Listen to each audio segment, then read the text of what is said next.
Nous voici arrivés à la fin de notre étude du psaume 23 et nous allons lire les derniers versets avant de les méditer. Verset 5. Tu dresses devant moi une table en face de mes adversaires. Tu induis ma tête et ma coupe déborde. Oui, le bonheur et la grâce m'accompagneront tous les jours de ma vie et j'habiterai dans la maison de l'Éternel pour la durée des jours.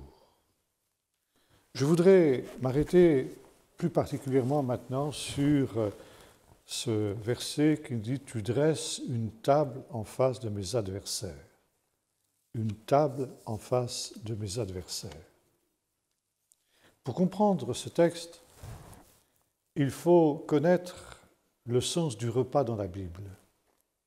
Dans la Bible, il y a une théologie du repas. Cette théologie, elle est ancrée dans la culture du Moyen-Orient, qui n'est pas simplement le fait du seul peuple d'Israël, mais qui, jusqu'à nos jours, est aussi le fait des peuples du Moyen-Orient. Manger, ça n'est pas un acte banal, comme c'est le cas dans notre société moderne. Et plus particulièrement, manger avec quelqu'un. Dans la Bible, manger avec quelqu'un, c'est avoir avec ce quelqu'un une communion particulière. Manger avec quelqu'un, c'est un signe et un acte de communion.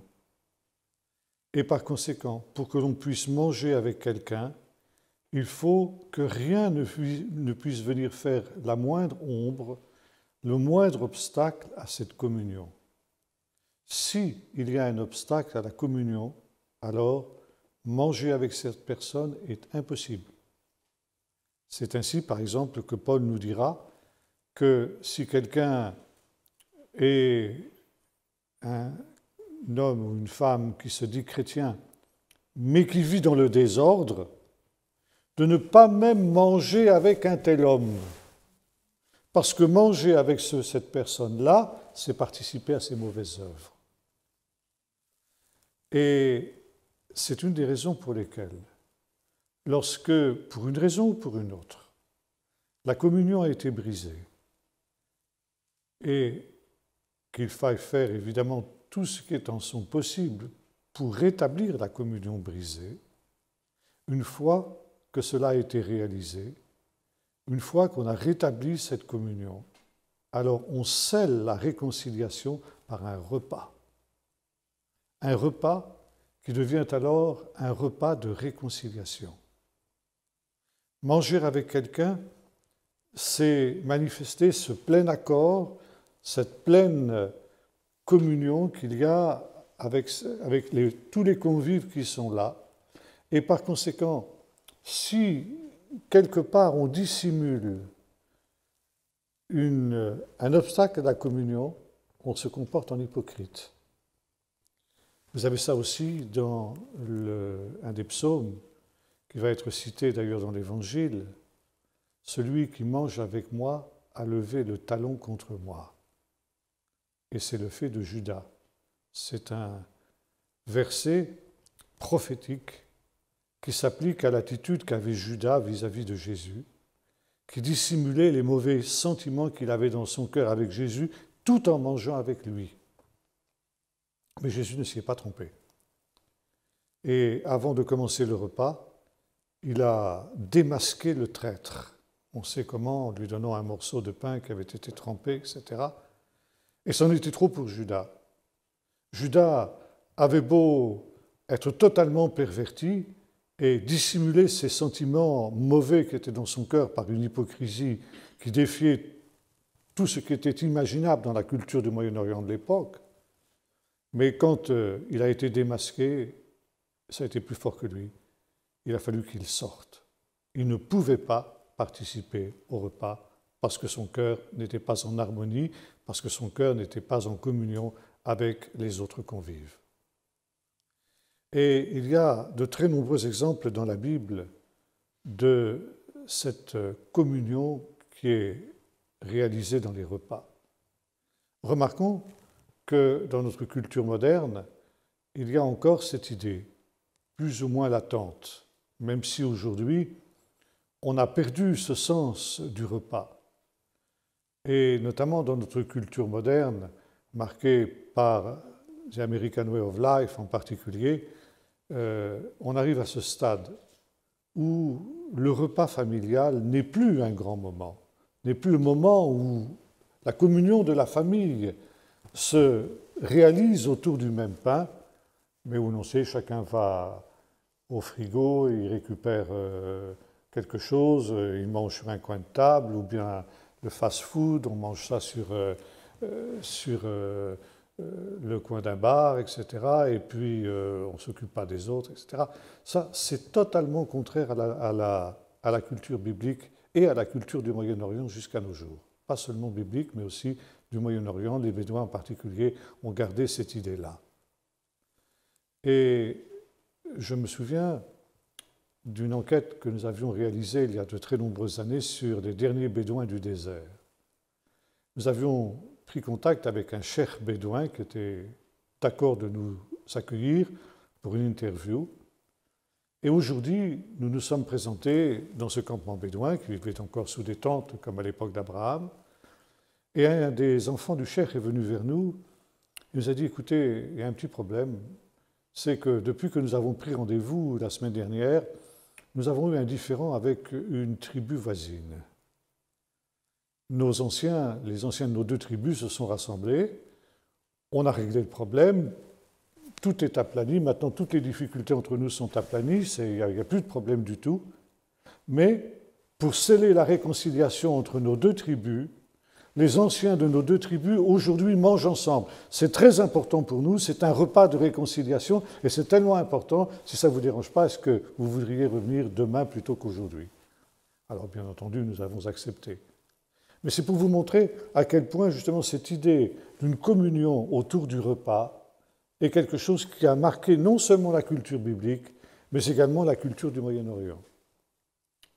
C'est un peu resté dans notre culture, en particulier dans un mot qui est très employé par les jeunes. C'est le mot copain. Qu'est-ce que c'est que des copains? Ça vient de deux mots latins, cum panis, des copains, ce sont le même pain.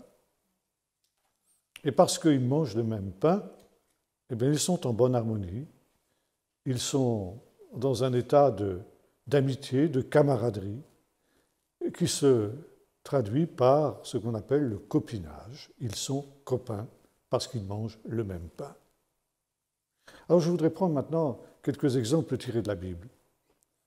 Par exemple, il y a un certain nombre d'années, des fouilles archéologiques ont été réalisées sur le site de Dan, au nord du pays, au nord d'Israël. Et notamment, on a retrouvé une porte de cette ville, une des portes les mieux conservées que l'on connaisse au Moyen-Orient. Une porte, ça n'était pas tout simplement, comme dans notre culture moderne, une ouverture dans la muraille avec un ou deux battants qui permettent d'accéder ou de fermer. Mais la porte, dans une fortification d'une ville, c'est l'endroit le plus vulnérable de la ville. Alors c'est l'endroit qu'on va fortifier le mieux. Et la porte, c'est un ensemble, c'est une espèce de forteresse en soi, c'est un immeuble en soi, un immeuble spécialement fortifié pour pouvoir résister à l'ennemi, parce qu'on sait que quand l'ennemi va attaquer, il va attaquer au point faible de la ville, c'est-à-dire il va attaquer à la porte.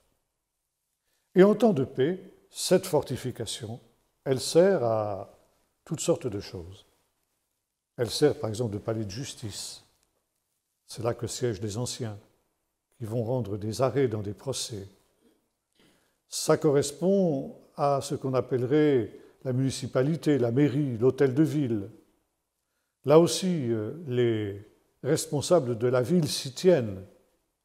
Ça sert aussi, sur le devant de la porte, ça sert de place de marché. C'est un endroit de convivialité, c'est un endroit de rencontre. Et puis, c'était là que les rois aussi dressaient leur trône. Et la porte de Dan, à laquelle je faisais allusion, correspond exactement à cette situation. Et on a trouvé un endroit où les rois d'Israël accueillaient leurs hôtes. Et quand on accueillait des hôtes, quand on exerçait l'hospitalité, parce que dans la culture orientale, l'hospitalité est une des qualités les plus prônées qui soit, eh bien, comment manifestait-on cette hospitalité? En servant aux autres ce que l'on avait de meilleur. Et on a retrouvé cet endroit où les rois d'Israël accueillaient leurs hôtes en dressant des tables. Et on voit encore les endroits où on attachait les tentures pour protéger cet endroit du soleil et mettre les hôtes à l'abri de la chaleur du jour. C'est dans ce sens-là que, par exemple, Abraham a été accueilli par Melchizedek quand il est arrivé à Salem, qui devait devenir Jérusalem par la suite. Et nous retrouvons la même situation une génération plus tard, après que Isaac et Avimelech aient eu des problèmes. Avimelech était le roi des Philistins, et à l'occasion d'une famine, Isaac avait beaucoup prospéré et il avait provoqué la jalousie des Philistins qui l'avaient chassé. Donc il y avait un contentieux. Il y avait des problèmes entre Isaac et le roi des Philistins, Avimelech. Finalement, Isaac est obligé de s'enfuir, il s'établit à Beersheba, et un beau matin, il a la surprise de voir arriver Avimelech avec Picol, le chef de son armée. Il dit, qu'est-ce que vous venez faire là? Puisque vous me haïssez. Et Avimelech lui dit, nous sommes venus pour nous réconcilier avec toi. Nous avons réalisé que tu es un homme de Dieu, et par conséquent que nous sommes en tort vis-à-vis de toi. Excuse-nous, je t'en prie. Alors évidemment, en tant qu'homme de Dieu, Isaac tend la main et pardonne. Et pour sceller leur réconciliation, eh bien, il organise un repas. Un repas qui est un repas de réconciliation. Nous retrouvons encore une génération plus tard la même situation avec Jacob cette fois-ci.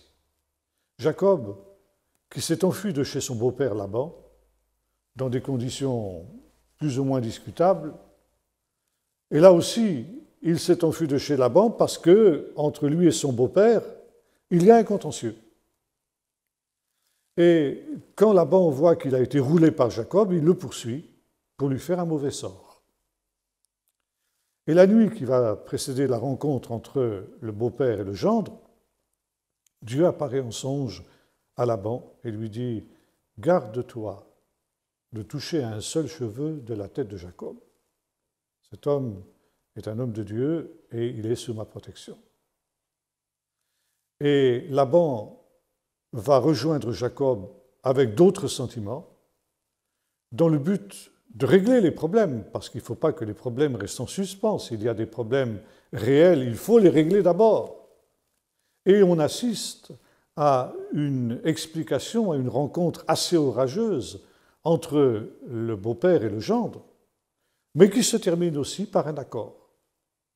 Ils se disent, eh bien, puisqu'il en est ainsi, on va dresser ici un monument qui sera un témoignage et Gal-Ed, ça veut dire le monument du témoignage en hébreu.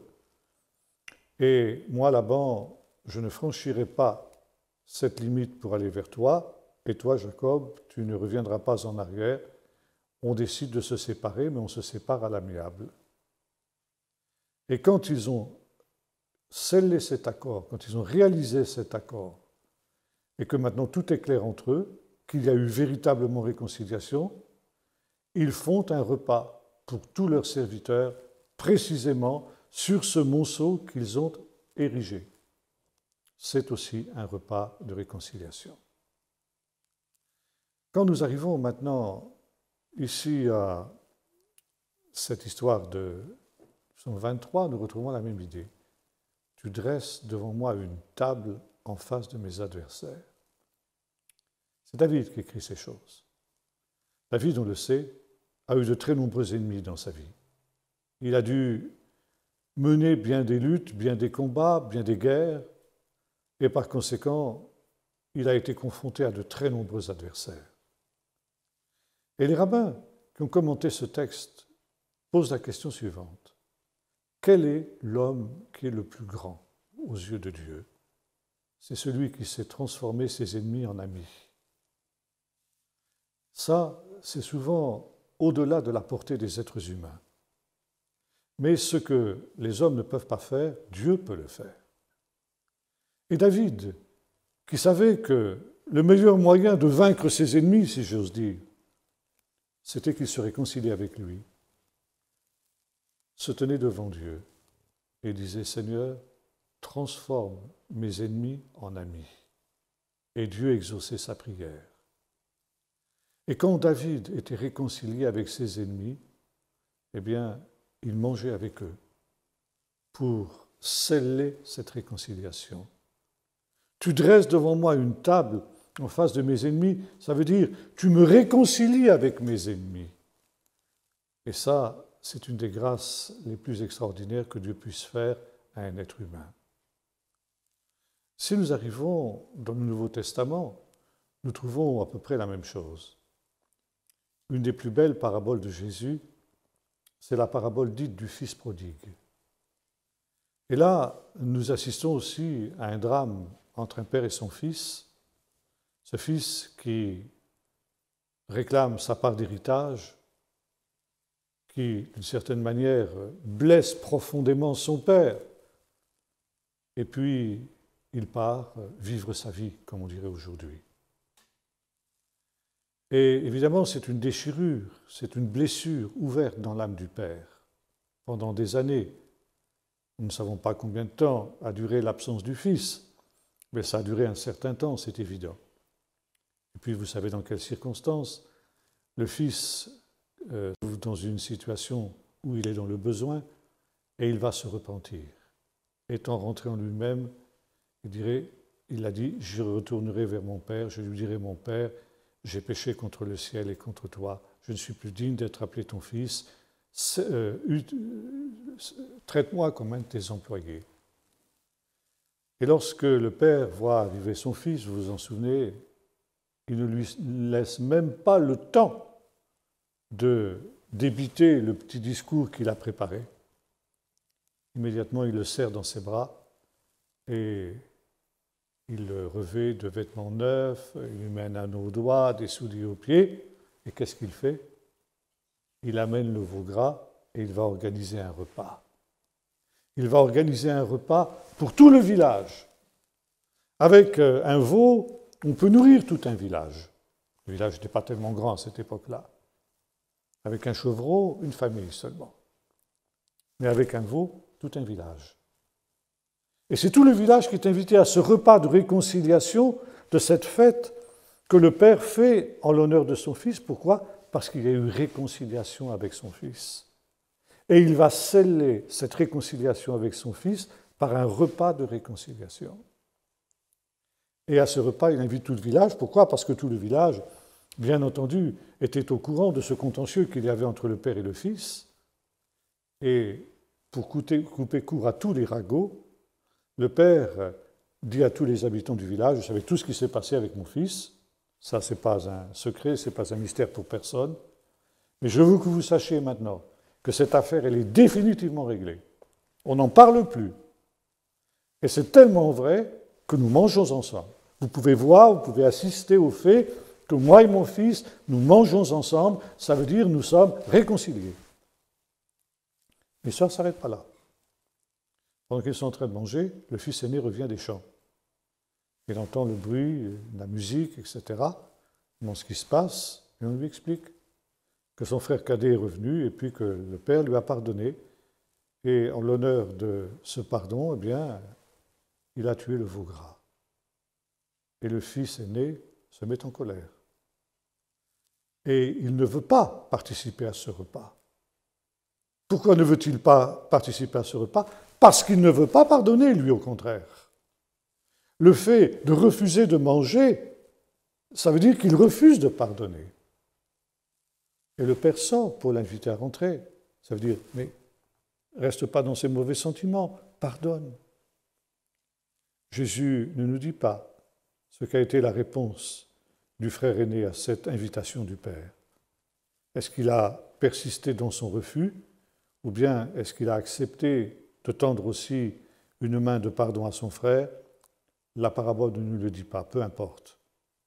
Ce qui est important, c'est de comprendre justement ce qu'est le sens du repas.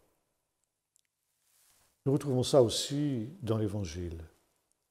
J'ai parlé tout à l'heure du dernier repas avec Judas, mais il y a un autre repas dont il est question dans l'Évangile de Jean. Finalement, ce n'est pas seulement Judas qui a trahi Jésus, mais il nous est dit que pratiquement tous les apôtres, d'une certaine manière et jusqu'à un certain point, ils ne sont pas allés aussi loin que Judas, mais tous ont trahi Jésus parce que tous l'ont abandonné. Un des pires, ça a été Pierre. Pierre a renié Jésus 3 fois. Et quelques jours après la résurrection de Jésus, alors que les disciples sont retournés en Galilée, Pierre est allé à la pêche avec ses associés, ils n'ont rien pris. Et au petit matin, Jésus est sur le rivage. Et là, il a préparé une table. Il a préparé un repas.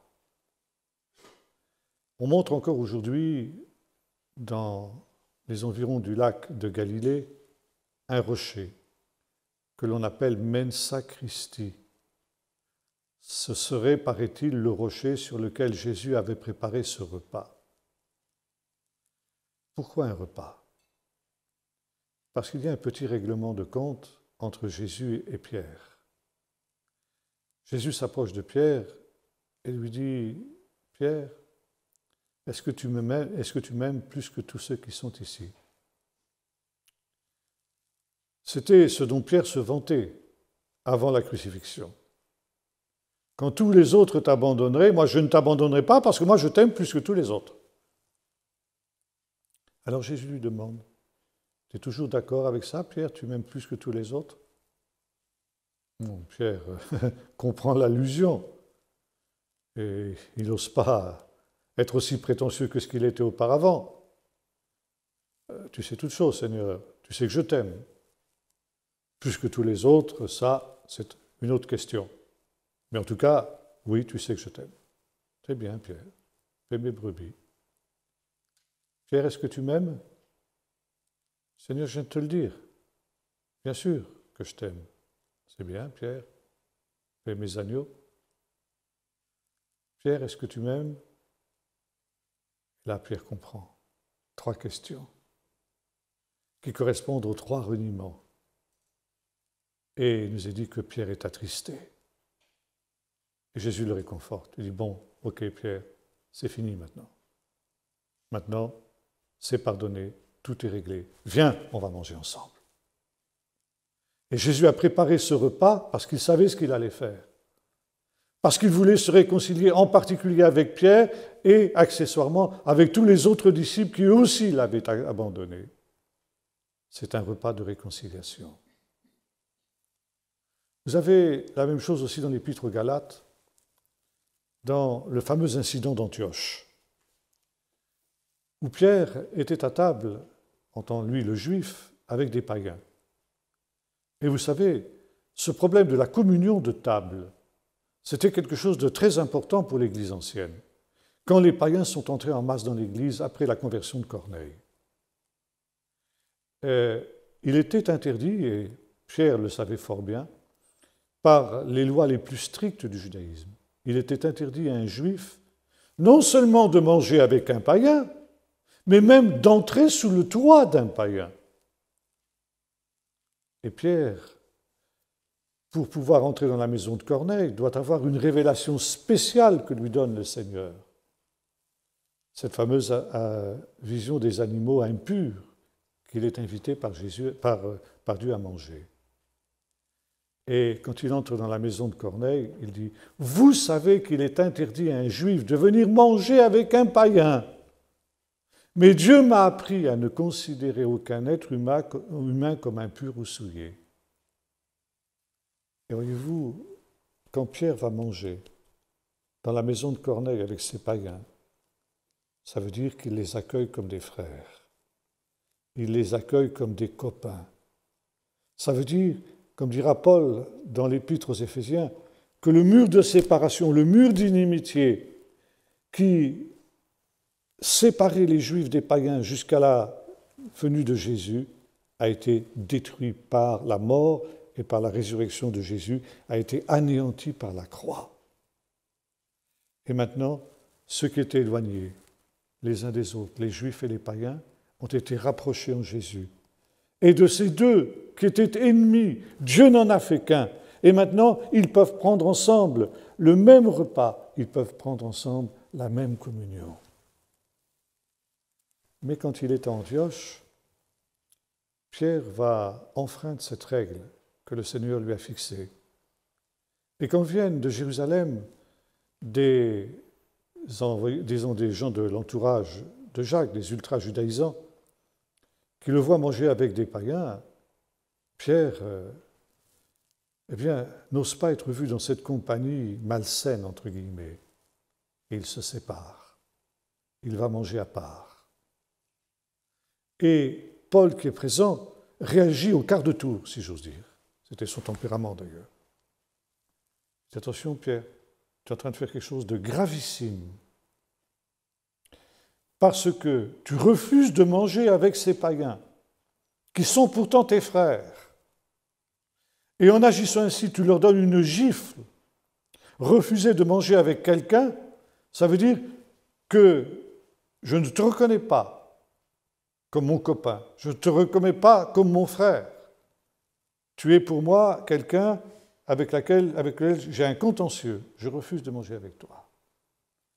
Non seulement c'est une gifle que tu leur accordes, que tu leur donnes, mais en même temps, c'est la négation même de l'Église, parce que tu dis, parce qu'ils sont païens, parce qu'ils ne sont pas juifs, ces gens-là ne sont pas mes frères. C'est ça que tu dis en substance. Tu ne le penses peut-être pas, je sais que toi, Pierre, tu ne le penses pas. Mais tu agis exactement comme si tu le pensais. Et c'est le message que les païens peuvent déduire de ton attitude. Et Pierre est repris sévèrement par Paul sur ce point-là. Bien entendu, vous comprenez aussi un peu plus maintenant le sens de la Sainte Seine.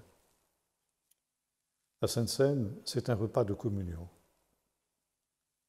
Et lorsque Paul enseigne sur la Sainte Seine dans la première épître aux Corinthiens, chapitre 11, il dit ceci, « C'est pourquoi celui qui mangera le corps ou boira le sang du Seigneur indignement sera coupable envers le corps et le sang du Seigneur. Que chacun donc s'éprouve soi-même, se juge lui-même, et qu'ainsi il prenne le pain et qu'il boive la coupe, car autrement il prend un jugement contre lui-même. Si nous nous jugions nous-mêmes, nous ne serions pas jugés, mais autrement, nous pouvons être condamnés avec le monde. C'est la raison pour laquelle il y a parmi vous beaucoup de gens qui sont infirmes et malades, et certains sont décédés avant leur temps. Qu'est-ce que ça veut dire? Ça veut dire que la Sainte Seine, c'est un repas de communion et un repas de réconciliation. Quand, dans l'Église ancienne, on célébrait la Sainte Seine, on a ça dans des textes anciens, on nous rapporte que celui qui présidait la Sainte Seine avait l'habitude de dire ceci. Si quelqu'un est saint, qu'il s'approche de la table. Si quelqu'un ne l'est pas, qu'il se repente, Maranatha, notre Seigneur vient. C'est-à-dire, il vient dans cet instant. Il est présent. Et je le rencontre dans la Sainte Seine. Je le rencontre non pas corporellement, mais il vient en esprit, mais il est aussi présent que s'il était là corporellement. Je vais manger avec lui, et lui avec moi. Est-ce que je suis en pleine communion avec lui? Est-ce que je suis en plein accord avec lui? Ou bien est-ce que j'ai un contentieux avec lui? Est-ce que j'ai péché contre lui? Est-ce qu'il a quelque chose qu'il peut me reprocher? Si je m'approche de la table du Seigneur sans avoir d'abord réglé ce problème, je prends un jugement contre lui-même parce que comme Judas, je suis un hypocrite. Je mange avec quelqu'un vis-à-vis duquel je ne suis pas en plein accord. Il faut d'abord que je me réconcilie avec lui, que chacun se juge lui-même, que chacun s'examine lui-même, et qu'ainsi il mange du pain et boive de la coupe. Si quelqu'un n'est pas saint, si quelqu'un n'est pas pur, qu'il se repente. Mais c'est non seulement avec le Seigneur que nous sommes en communion dans la Sainte Seine, mais c'est aussi avec nos frères qui prennent cette même coupe et ce même pain. Et là aussi, je dois m'interroger avant de m'approcher de la table sainte. Est-ce que je suis en plein accord avec tous ceux qui sont là, qui vont prendre la Sainte Seine avec moi? Et puis même au-delà, est-ce que je suis en plein accord avec ceux qui ce jour, ce dimanche, prennent la Sainte Seine et que je connais? Jésus dit, si tu présentes ton offrande à l'autel et que tu te souviens que tu as quelque chose contre ton frère, va d'abord te réconcilier avec ton frère, puis viens ensuite et présente ton offrande. Alors, là aussi, si tu as quelque chose, un problème qui n'est pas réglé avec ton frère, si tu prends la Sainte Seine, tu es un hypocrite, tu prends un jugement contre toi-même, parce que tu es en train de dire « je suis en communion avec ce frère », mais en réalité tu ne l'es pas. Par conséquent, c'est au Seigneur que tu as affaire. Réconcilie-toi d'abord avec ton frère. C'est parfois plus facile de se réconcilier avec Dieu, n'est-ce pas, que de se réconcilier avec son frère. Et pourtant, c'est tout aussi important. Et dans cette situation-là seulement, il est possible de prendre la Sainte Seine. C'est aussi le sens de ce que vous trouvez dans le livre de l'Apocalypse, dans la lettre à l'église de Laodicée. Cette église avec laquelle le Seigneur avait un grave contentieux. Il avait des contentieux avec un certain nombre des églises de l'Apocalypse, en tout cas avec 5 d'entre elles, mais l'église de Laodicée est celle avec laquelle il a le plus de problèmes.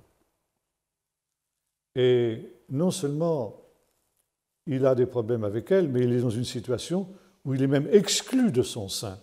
Je me tiens à la porte et je frappe, je suis dehors. Cette église de Laodicée, elle a mis Jésus dehors. Et le Seigneur frappe. Je me tiens à la porte et je frappe.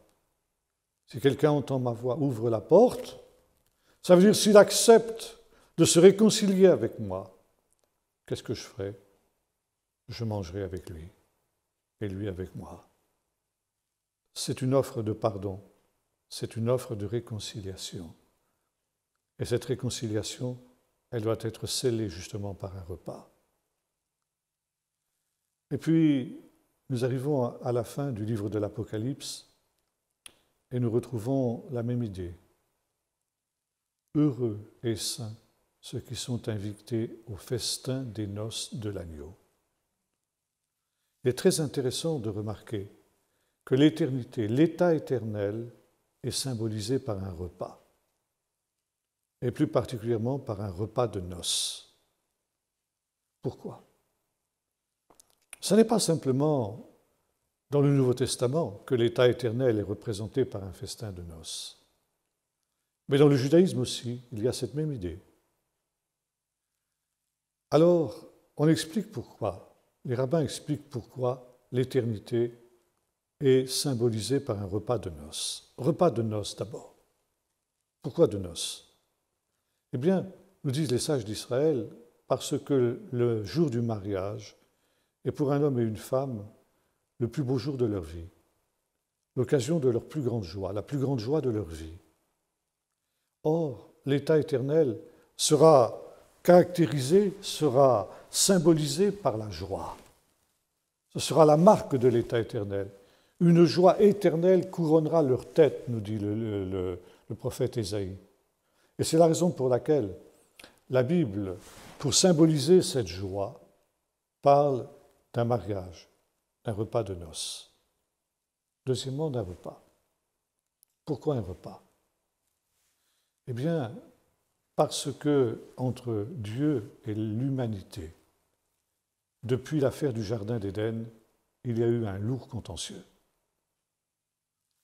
Et pour régler ce contentieux, Dieu a dû faire cet acte absolument inouï, comme le dira Jean dans le chapitre 3, verset 16, de donner son Fils unique, afin que quiconque croit en lui ne périsse pas, mais qu'il ait la vie éternelle. Et cet acte, ce sacrifice de Jésus à la croix, a été l'acte de réconciliation entre Dieu et l'humanité. Et depuis que Jésus est mort sur la croix, eh bien, il y a eu réconciliation entre Dieu et l'homme. En tout cas, une partie de l'humanité, cette partie de l'humanité qui aura accepté le pardon de Dieu au dernier jour. Et c'est la raison pour laquelle, dans l'éternité, il y aura un repas qui sera aussi un repas de réconciliation. Et un repas de témoignage de cette réconciliation. Parce que, au travers de ce repas, Dieu dira à toute sa création, aux anges, aux démons, qui savent qu'il y a eu ce contentieux entre Dieu et l'humanité, que nous étions adversaires, nous étions ennemis de Dieu, et nous avons été réconciliés par le sang de l'agneau. Alors, comme pour le Fils prodigue, Dieu dira à toutes ces créatures, vous voyez, j'ai eu un problème avec l'humanité, mais maintenant c'est fini, c'est réglé. La preuve, c'est que nous mangeons ensemble. Tu dresses devant moi une table en face de mes adversaires. Tu oins d'huile ma tête et ma coupe déborde. Oui, le bonheur et la grâce m'accompagneront tous les jours de ma vie. Justement ici, nous sommes dans la perspective de l'éternité. Veshafti bevet Adonai beorech yamim, dit l'Hébreu. Et j'habiterai dans la maison du Seigneur pour l'éternité, pour la durée des temps. Le verbe hébreu, c'est shafti. Littéralement, ça veut dire « je serai assis ». Je serai assis dans la maison du Seigneur. Et c'est dans le sens de demeurer pour ne plus jamais le quitter. Habiter, mais habiter d'une manière permanente. Non pas habiter comme un hôte, mais habiter comme quelqu'un, un ayant droit véritablement. Et en même temps, c'est la même racine que le mot Shabbat. Shafti, Shabbat. Shabbat, le repos de Dieu. L'image de l'éternité. Le Shabbat est l'image de l'éternité dans la Bible. Et par conséquent, c'est quelque chose qui nous permet d'entrer déjà dans cette perspective éternelle. Et quand nous prenons la Sainte Seine, qui symbolise justement ce repas ultime, Jésus dit qu'un jour nous prendrons avec lui ce repas dans le royaume de Dieu, dans la perspective de la nouvelle alliance en son sang. Et prendre la Sainte Seine, c'est un avant-goût de l'éternité. Je voudrais terminer par cette demande du Notre Père. Donne-nous aujourd'hui notre pain. Et là, il y a une énorme difficulté de traduction. Le mot grec nous dit, l'expression grecque nous dit ceci, ton arpon humon ton epiousion. Et ça, c'est extrêmement difficile à traduire, parce que nous avons ici ce qu'on appelle, ce que les traducteurs appellent un apax legomenon, ça veut dire un mot qui n'apparaît qu'une seule fois, non seulement dans la Bible, mais dans toute la littérature grecque. Ce mot épiousion, on ne le trouve qu'une seule fois dans le Nouveau Testament et à cet endroit-là, nulle part ailleurs. Et quand, en tant que traducteur, vous rencontrez un mot de ce type-là, vous arrachez les cheveux de désespoir parce que vous n'avez aucun critère de comparaison, puisque c'est la seule fois où il apparaît ce mot. Qu'est-ce qu'il veut dire? Ça vient du verbe venir. Et si on fait une traduction littérale de cette expression, ton arponumon, ton epiousion, ça vous donne ceci. Le pain de nous, celui qui est venant, donne-le-nous aujourd'hui. Bon, quand on a dit ça, on n'a rien dit. Ce pain, notre pain, celui qui est venant, celui qui est en train de venir, celui qui est en processus de venir vers nous. Au IVe siècle de notre ère, un docteur de l'Église, qu'on a appelé Saint Jérôme, a traduit la Bible en latin. C'est un chef-d'œuvre que la traduction de Saint Jérôme. Il a fait un travail extrêmement sérieux et pour ce faire, il s'est rendu à Bethléem pour étudier sur place la Bible et faire la traduction dans les meilleures conditions possibles. Et il a eu la possibilité, quand il s'est heurté à cette traduction difficile, il a eu l'occasion de consulter l'original hébreu de Matthieu qui existait encore de son temps, qui n'existe plus de nos jours. Et voici ce qu'il a trouvé dans cet original hébreu. Alechem shel machar ten lanu hayom. Ce pain de demain, donne-le-nous aujourd'hui. Le pain de demain, c'est une expression en hébreu qui signifie le repas eschatologique, le repas du dernier jour, le royaume de Dieu. Ça veut dire, ce pain du royaume de Dieu, ce pain que nous mangerons dans le ciel au dernier jour, à ce repas, à ce festin des noces de l'agneau, donne-le-nous déjà à nous aujourd'hui, nous qui sommes tes enfants, nous qui sommes les enfants du royaume. Ça veut dire que bien que nous soyons encore dans ce monde, qui n'est pas encore le royaume de Dieu, nous pouvons déjà goûter aujourd'hui les bienfaits du royaume de Dieu si nous approchons du Seigneur dans les bonnes conditions. Et j'habiterai dans la maison du Seigneur pour toute la durée des jours. Alors ce psaume peut être lu de deux manières, de trois manières même. Concernant David, son histoire, ses pérégrinations dans le désert, son métier de berger dont nous avons parlé. On peut aussi y voir une prophétie de l'histoire du peuple d'Israël, qui lui aussi, nous l'avons vu, a connu le même genre de vicissitudes comme un troupeau de brebis perdues. Et puis on peut le considérer comme notre propre histoire. Le Seigneur est mon berger et il veut me prendre là où je suis dans ce monde-ci pour m'emmener habiter dans la maison de l'Éternel pour l'éternité. Et si nous acceptons de nous laisser réconcilier par Dieu, si nous acceptons de venir nous asseoir à sa table, qui est la fin du processus de ce cheminement qui a commencé dans le désert, où Dieu est allé chercher sa brebis perdue, c'est pour l'amener dans ce palais merveilleux, dans ce devir, ce lieu du rassemblement, ce temple éternel, la maison de l'Éternel, le lieu du rassemblement, le lieu du festin des noces de l'agneau. Alors nous sommes en marche. Mais ces réalités du royaume de Dieu, elles sont déjà en processus, elles viennent déjà vers nous. Et aujourd'hui, dans cet aujourd'hui, les choses qui sont encore les choses de demain, elles peuvent nous être accordées et nous pouvons avoir un avant-goût du ciel, un avant-goût de toutes les réalités célestes. C'est la perspective de ce psaume. Et c'est dans cette perspective-là que ce psaume 23 voulait nous faire entrer.